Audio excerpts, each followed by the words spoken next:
Bonjour à toutes, bonjour à tous. Aujourd'hui, Gwendal et moi, on va vous parler un petit peu de mob programming et d'un petit outil, MobSH, qu'on utilise, qui nous aide à mettre ça en pratique au quotidien. Et on va avoir besoin de vous, donc j'espère que vous êtes encore à peu près réveillés, parce que sinon, ça sera un peu triste sur la fin.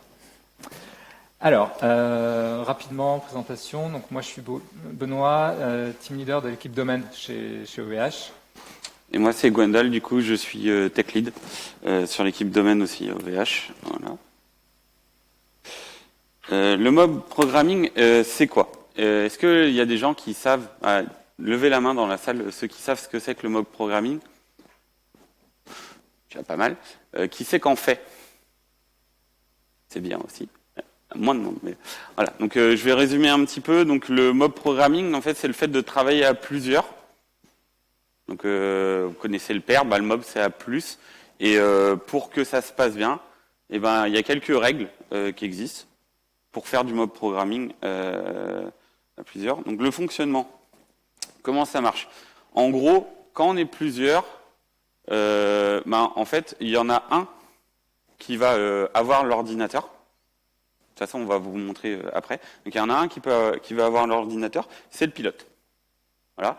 Et il peut y avoir, c'est optionnel, un copilote qui lui va aiguiller la discussion des gens et faire un résumé pour que le pilote en fait il n'ait pas tout le brouhaha des gens à devoir faire sur le clavier. Et le principe c'est que le pilote lui il est en maîtrise de son ordinateur, donc il maîtrise l'IDE, il maîtrise le code, il sait développer. Et en fait, par contre, il va pas le faire de son initiative propre. C'est les autres qui vont lui dire ce qu'il doit faire. Voilà. Et du coup, et quand il y a beaucoup de monde, en fait, il y a un copilote qui va dire harmoniser et dire concrètement qu'est-ce qu'il doit faire. Et tout le reste de la salle participe. Donc le but c'est que les autres ils discutent, voilà, etc. Et on arrive à un consensus. Et le pilote il écrit le consensus. Et comment ça marche ça? Du coup, on va tourner. Donc les rotations, elles sont pas fixes. Donc le principe, c'est qu'en fait, si on fait ça, pour ceux qui ont déjà fait un peu du pair au quotidien, etc., quand il y a toujours la même personne sur le clavier, en fait, très vite, ça arrive que l'autre il décroche, et c'est encore pire à plusieurs. Donc quand on est 5, 6, et qu'il y a une seule personne sur le clavier, très vite, au bout d'un moment, on regarde son téléphone, on va checker ses mails, on regarde le Slack, etc. Du coup, comment on fait pour garder les gens dans le flow? On va tourner. On va tourner de manière très régulière. Donc, ça peut aller. En fait, le temps, il n'est pas spécialement défini par la méthode. C'est vous qui choisissez. Nous, on est sur quelque chose d'environ 7 minutes, 7-10. Ça dépend du nombre qu'on est. Parce que du coup, après, c'est un peu dur de rester dedans. Et voilà. Et le but, c'est de faire ça. Et au bout d'un moment faire une pause, parce que c'est assez fatigant le mob.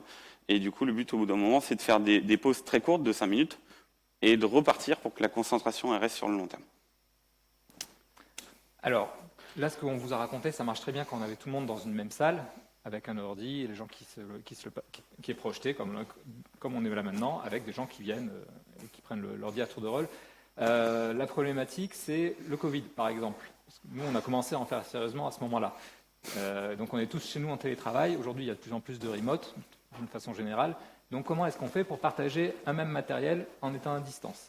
Donc, aujourd'hui, il y a des solutions que vous connaissez peut-être. Microsoft a introduit LiveShare, qui est un plugin pour Visual Studio Code, qui permet d'avoir un IDE partagé. Donc, tout le monde édite la même chose en même temps et visualise le curseur de chacun. Il y a la même chose sur IntelliJ. Tout ça, c'est très bien, ça marche bien. Mais nous, on n'a pas le droit de l'utiliser. Parce que ça veut dire qu'on envoie tout notre code chez Microsoft. Forcément, comme c'est un concurrent, ça ne se passe pas très bien. Je pense qu'on est plusieurs dans cette situation-là. Ce n'est pas que les concurrents de Microsoft, je pense que ça concerne même certaines startups. Donc, il faut trouver d'autres moyens de faire. Dans ce cas-là, comment on va faire? On va se débrouiller pour partager le code, pour le mettre en commun et prendre la main à tour de rôle sur le code via un outil de visioconférence avec partage d'écran. Donc on peut faire ça avec Git, ça marche très bien, mais c'est un peu fastidieux. Donc aujourd'hui, ce qu'on va vous présenter, c'est MobSH, qui est un petit outil qui, comme son nom ne l'indique pas, n'est pas en shell, mais est écrit en Go, qui est une surcouche à Git, qui va justement abstraire toutes ces commandes Git de push, de pull, de commit pour vous. Donc en fait, on va avoir des commandes très simples d'utilisation qui marcheront dans à peu près toutes les situations, et quand ça ne marche pas, il vous dira comment faire pour corriger le problème, et qui vont permettre d'alterner entre les différentes personnes, de dire, ben voilà, maintenant c'est à ton tour, je te pousse le code, tu le récupères, et tu prends la main sur le partage, et on continue. Alors on ne va pas vous présenter cette partie partage aujourd'hui, parce qu'on n'a qu'un ordinateur, mais on va quand même vous présenter Mob. Donc comment ça marche? Petit outil, hein, tout simple. Mob help. On va voir qu'est-ce qu'il propose. Eh bien, il propose plusieurs commandes. Start. Start, ça va démarrer un mob. C'est un peu petit? Ouais, vous ouvrez un petit peu. Hop. Hop. Start, ça va démarrer un mob. Next, ça va dire je passe la main au suivant. Et done, ça le termine. Globalement, c'est les 3 commandes que vous devez connaître. Le reste, ça n'a pas d'intérêt. Je vais vous montrer rapidement un petit mob config. C'est pour vous montrer comment on peut le personnaliser. Vous avez la possibilité de personnaliser pas mal de choses via des variables d'environnement. Par exemple, ici, le message qui sera prononcé à chaque fin de tour. Vous avez aussi, dans Other, un superbe mob mou qui vous permet de vérifier que votre config marche. Mort. Ma config marche. Merci. Globalement, on a tout ce qu'il faut. Donc, il n'y a plus qu'à. On va faire une conférence en mob avec vous. Voilà, parce qu'en est feignant, on n'a pas fait les slides en fait. Alors, je suis pilote pour le début. Je vais jouer le rôle de copilote. Et du coup, je vais démarrer un mob. L'objectif de ce talk, en fait, c'est on va essayer de lister un peu les intérêts et les inconvénients que peut avoir le mob programming selon vous, parce que c'est vous qui décidez, c'est pas moi, c'est pas nous. Et du coup, voilà, puis on va les modifier en live. Donc, dans cette partie-là, vous allez participer. Donc, levez la main, discuter. On va pas faire passer le micro parce que vous êtes beaucoup. Mais voilà. Et du coup, quand tu démarres, tu as démarré. C'est parti. Ok, donc qui a des idées d'intérêt au mob programming? Qui a déjà fait du pair, voit à peu près qu'est-ce qui pourrait être intéressant? Vas-y. Donc il a dit le partage de connaissances. Je vais répéter tout ce que vous dites, de toute façon. Donc voilà, partage de connaissances. D'autres, ouais. Vas-y. L'harmonisation des parties. N'hésitez pas à réagir, déjà à parler fort et à réagir entre vous. Le but, c'est qu'il y ait une vraie discussion. Le partage des pratiques, ça va. Il y a d'autres... Oui. Plus de réunions. Celle-là, on l'a jamais eu. C'est pas mal, plus de réunions. Est-ce que je mets plus ou est-ce que je mets moins? Je dirais moins quand même. Non, plus du tout. Ok, plus du tout. Vas-y. C'est votre présentation. Oui. Moins de temps d'attente? Ouais, oui, effectivement. T'attends moins une autre personne vu que de toute façon tu bosses avec lui. Oui. Ouais.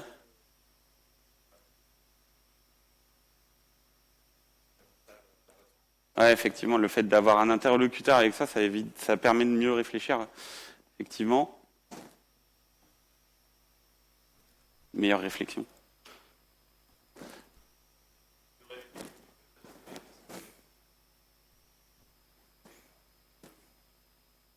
Ouais.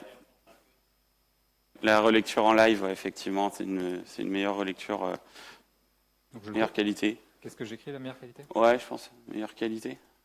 Mob next. Ah, voilà. Alors, mob next. Donc là, j'ai fini mon tour.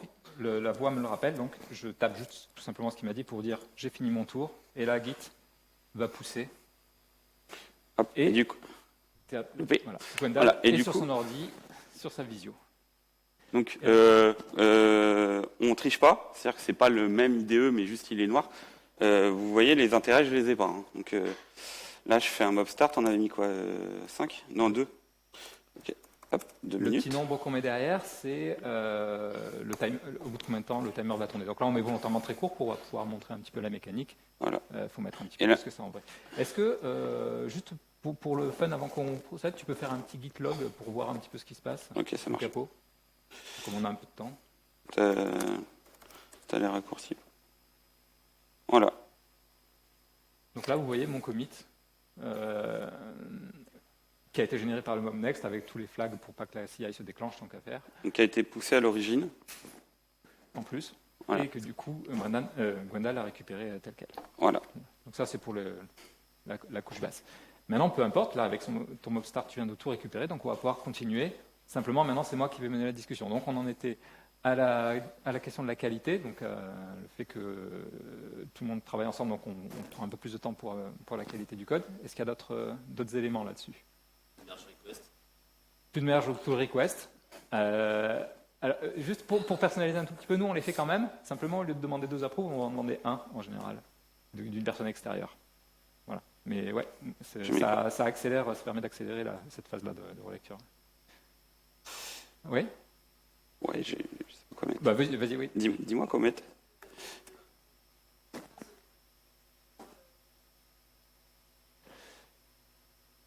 Donc là, la suggestion, c'est moins d'attente, c'est pas très précis. On est plutôt sur réduire la boucle de feedback. Oui, avec 2 E. Donc ça, c'est un truc très important, c'est que la personne au clavier, elle est maître de son environnement, de sa techno, mais elle peut ne pas être experte. Donc si elle n'est pas experte en orthographe, genre moi et l'anglais, là où la salle est là pour justement la faire progresser. Donc on a un très bon exemple là. Donc le dernier point dont on a parlé, c'était moins d'approve pull request, comment on va formuler ça, accélérer la phase Mob de next. Ouais. Réduire les besoins de relecture, c'est pas mal. Ok. Ouais. Mob next. Allez, hop. Alors quand le timer arrive, on arrête. C'est la règle. Sinon, on l'a jamais son clavier, on a toujours un truc à faire. Ok, donc on était parti sur accélérer. Bah en fait, est-ce qu'on ne le mettrait pas avec réduire la boucle de feedback, tu vois? Parce qu'au final, c'est un peu ça aussi. Moins de. Voilà. Ah, bah attends, je suis chez toi là. Ah oui, t'es chez moi. Bravo. Hop. C'est mieux. À savoir que voilà, ce qui est intéressant avec Mob, c'est qu'il est, il est complètement réentrant. C'est-à-dire que si là, il avait fait un start sur mon environnement et qu'après il était passé sur le sien et qu'il avait fait un start, ça aurait automatiquement coupé le mien. Alors il y a une remarque encore tout au fond là. Que oui. Ouais, pour les améliorations, ouais.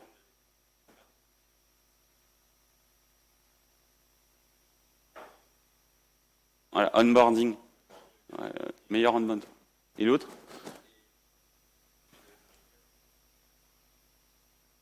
Ouais, moi, je conseillerais jamais plus de relecture. C'est pas, tu vois, ça donne fondamentalement. J'aime bien que les gens ils relisent mon code. Je peux mettre. J'ai pas confiance en moi-même. Non, mais oui, effectivement, moins de. Il a déjà été relu par quelqu'un parce que du coup, il est fait en machin. Mais en fait, faut se dire que le mob, on va pas forcément le faire toute l'équipe. Ça va être des sous-groupes.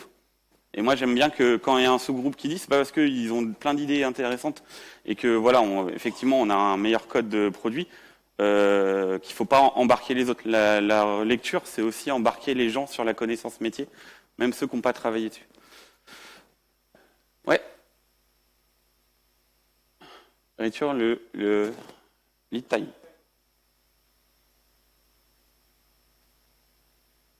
Ouais, c'est ça va avec la boucle de feedback du coup. Ouais, bah on a le temps de production et on produit plus vite. On produit plus vite. Voilà. Et je pense qu'on va passer aux inconvénients. Il reste que 10 minutes. Ok.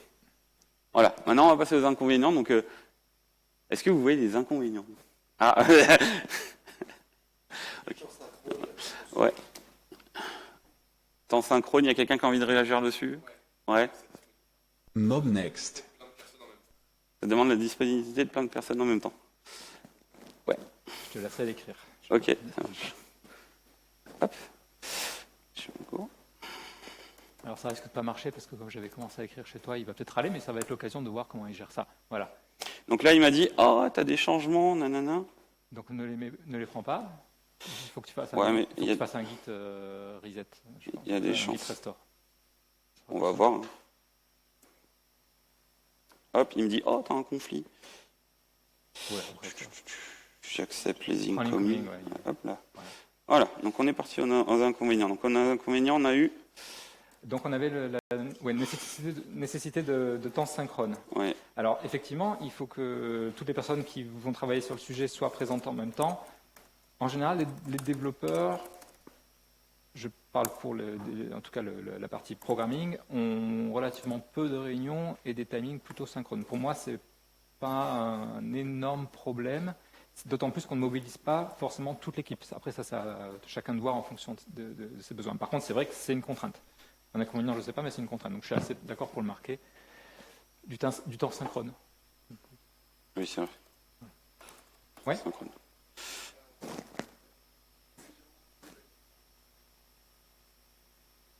On produit moins vite. Ah ah. Ah ah, grande question. Est-ce qu'on produit vraiment moins vite? Là, il y en a un qui n'est pas d'accord. Ah là, il y en a un qui n'est pas d'accord. Non, il y en a une autre qui n'est pas d'accord. Quel argument on pourrait dire au fait de produire moins vite ou plus vite ou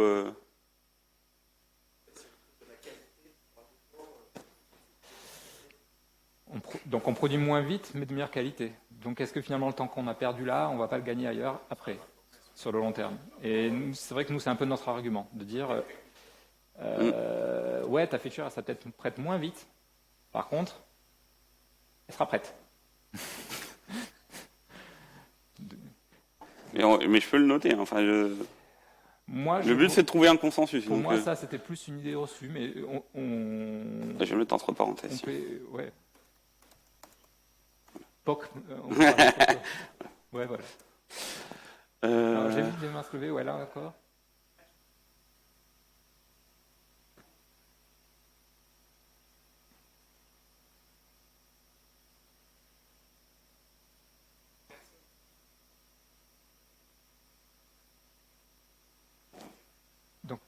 Ok, là on se pose la question de la taille, du nombre de personnes qu'on va embarquer dans le mob. Sur une équipe de 20 personnes, potentiellement ça peut poser des problèmes. Alors effectivement, ça ne marchera pas. Un mob efficace, c'est clairement moins de 10 personnes. Moi je mettrais au maximum 5-6 personnes ensemble. Je ne sais pas ceux qui ont expérimenté aussi, quelle borne vous fixez. Mais tu mettrais quoi du coup? Plus que ça, pour moi, il faut effectivement splitter en plusieurs groupes. Pas efficace s'il y a trop de monde. Okay. On a quand même des contraintes sur le perte d'efficacité. Tu peux mettre si. En plus, il y aura plus de discussions. Ouais, derrière toi.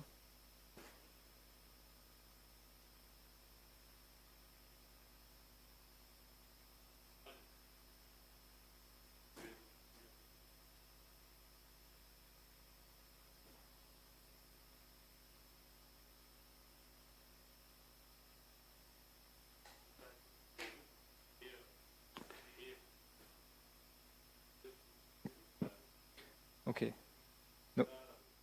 Là-dessus, moi, je te donnerai un contrat. On parle de l'applicabilité, juste pour. Ouais.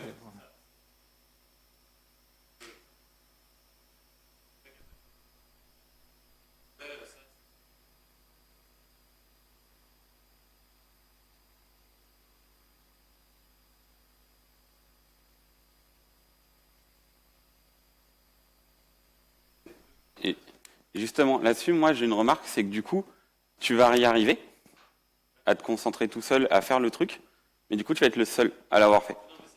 Et du coup, je pense que ça vaut le coup d'avoir plus de mal à le faire, même en étant plusieurs, pour qu'au final, vous soyez plusieurs à bien connaître le truc et pas juste l'avoir relu dans une paire.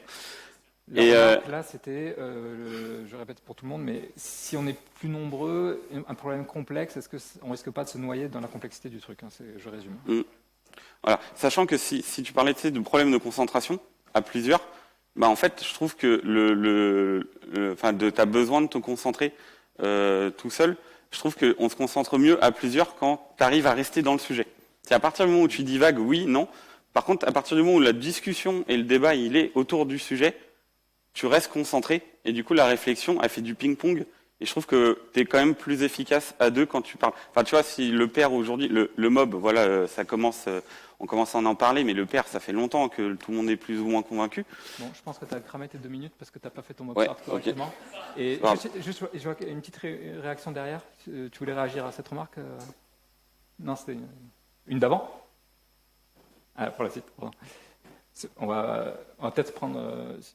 C'est vrai, je fais un mob next, comme si, hop là, tac. Voilà. On va pas tarder d'arriver au bout. Montrer donc que je pense c'est On fait peut-être un dernier tour. Ouais, on fait un petit dernier tour. Ouais, Je récupère. vas-y. Lego. J'ai quand même envie de mettre un truc sur l'applicabilité, même si on n'a pas complètement conclu sur la question. Parce que Ok. je pense Bah, qu'il y a mais, un hein. sujet, mais Mais- on mais- développera après si vous voulez. Ouais. Et du coup, les guerres d'ego. Effectivement, l'ego, c'est compliqué.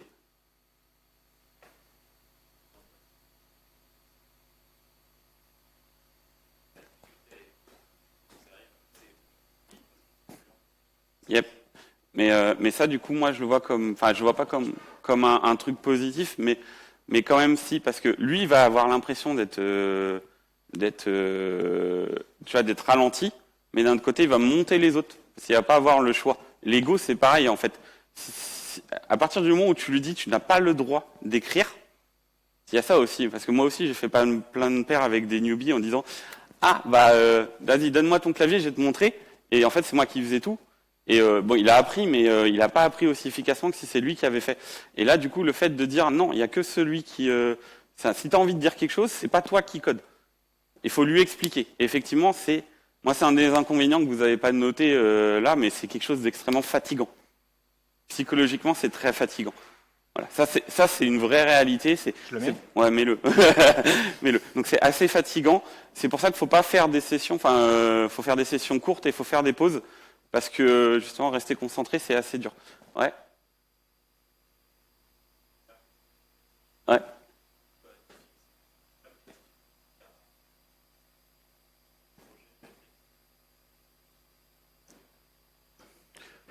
Et-